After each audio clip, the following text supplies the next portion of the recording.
اور حضرت عائشہ رضی اللہ تعالیٰ عنہ فرماتی ہیں کہ ایک مرتبہ کی بات ہے، 15ویں شعبان تھی، باری میری تھی، آقا دو جہاں صلی اللہ علیہ وسلم میرے مکان پر تشریف لائے۔ آپ صلی اللہ علیہ وسلم نے آرام کرنے کے لیے کپڑے اتارے، لیکن ابھی آپ صلی اللہ علیہ وسلم کپڑے پورے طور پر اتار بھی نہ پائے تھے کہ پھر پہن لیے۔ میں نے خیال کیا کہ شاید آپ صلی اللہ علیہ وسلم اپنی کسی دوسری بیوی کے گھر جانے کا ارادہ رکھتے ہیں۔ فرماتی کہ میں تلاش کے لیے نکلی، میں خاموشی سے پیچھے پیچھے چلی، دیکھتی گیا ہوں کہ آپ صلی اللہ علیہ وسلم قبرستان کے اندر موجود ہیں۔ مومن مردوں، مومن عورتوں نیز شہداء کے لیے دعائے مغفرت میں مشغول ہیں۔ فرماتی ہے کہ میں اپنے خیال پر شرمندہ ہوئی، الٹے پاؤں گھر چلی آئی۔ میری حالت یہ تھی کہ میرا سانس پھول رہا تھا۔ کچھ دیر کے بعد آقا دو جہاں محمد عربی صلی اللہ علیہ وسلم تشریف لائے، مجھے دیکھا، سمجھ گئے کہ میں جاگی ہوئی ہوں۔ فرمایا کہ عائشہ کیا بات ہے، تم اتنا کیوں ہانپ رہی ہو؟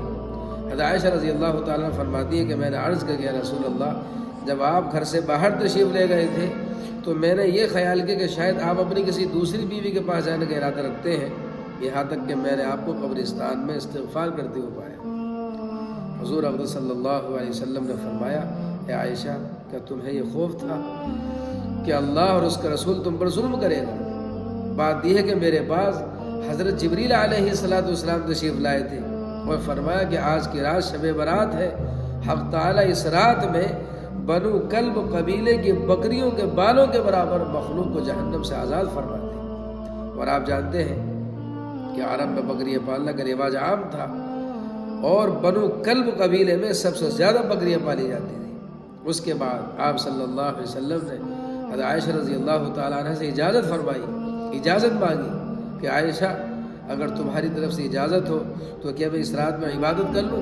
حضرت عائشہ رضی اللہ تعالیٰ عنہ فرماتی ہے کہ میں نے عرض کیا، یا رسول اللہ فدا ہو ابی و امی، ہاں ہاں میرے ماں باپ آپ پر قربان، ضرور اجازت ہے۔ اس کے بعد آپ صلی اللہ علیہ وسلم عبادت میں مشغول ہو گئے اور خوب عبادت کی۔ تو یہ تھا مختصر سا عمل آپ صلی اللہ علیہ وسلم کا شب برات کے موقع پر جو ابھی آپ نے سنا۔